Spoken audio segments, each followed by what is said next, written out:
1 Kings chapter 19. And Ahab told Jezebel all that Elijah had done, and withal how he had slain all the prophets with the sword. Then Jezebel sent a messenger unto Elijah, saying, So let the gods do to me, and more also, if I make not thy life as the life of one of them by tomorrow about this time. And when he saw that, he arose, and went for his life, and came to Beersheba, which belongeth to Judah, and left his servant there. But he himself went a day's journey into the wilderness, and came and sat down under a juniper tree, and he requested for himself that he might die, and said, It is enough now, O Lord, take away my life, for I am not better than my fathers.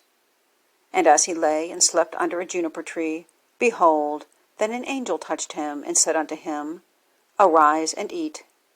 And he looked, and behold, there was a cake baken on the coals, and a cruse of water at his head. And he did eat and drink, and laid him down again. And the angel of the Lord came again the second time, and touched him, and said, Arise and eat, because the journey is too great for thee. And he arose, and did eat and drink, and went in the strength of that meat 40 days and 40 nights unto Horeb, the mount of God. And he came thither into a cave, and lodged there. And behold, the word of the Lord came to him. And he said unto him, What doest thou here, Elijah? And he said, I have been very jealous for the Lord God of hosts, for the children of Israel have forsaken thy covenant, thrown down thine altars, and slain thy prophets with the sword, and I, even I only, am left, and they seek my life, to take it away.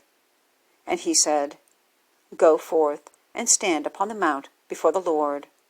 And behold, the Lord passed by, and a great and strong wind rent the mountains, and brake in pieces the rocks before the Lord. But the Lord was not in the wind. And after the wind an earthquake. But the Lord was not in the earthquake. And after the earthquake a fire. But the Lord was not in the fire.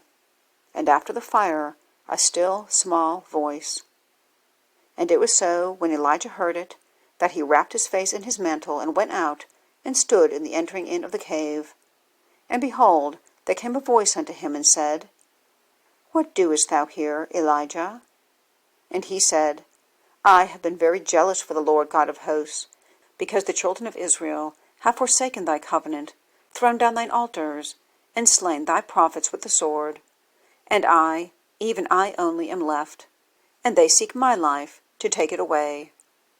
And the Lord said unto him, Go, return on the way to the wilderness of Damascus, and when thou comest, anoint Hazael to be king over Syria, and Jehu the son of Nimshi shalt thou anoint to be king over Israel, and Elisha the son of Shaphat of Abel-Meholah shalt thou anoint to be prophet in thy room. And it shall come to pass that him that escapeth the sword of Hazael shall Jehu slay, and him that escapeth from the sword of Jehu shall Elisha slay. Yet I have left me 7,000 in Israel, all the knees which have not bowed unto Baal, and every mouth which hath not kissed him. So he departed thence, and found Elisha the son of Shaphat, who was plowing with 12 yoke of oxen before him, and he with the 12th. And Elijah passed by him, and cast his mantle upon him. And he left the oxen, and ran after Elijah, and said, Let me, I pray thee, kiss my father and my mother, and then I will follow thee. And he said unto him, Go back again, for what have I done to thee? And he returned back from him, and took a yoke of oxen, and slew them, and boiled their flesh with the instruments of the oxen, and gave unto the people, and they did eat. Then he arose, and went after Elijah, and ministered unto him.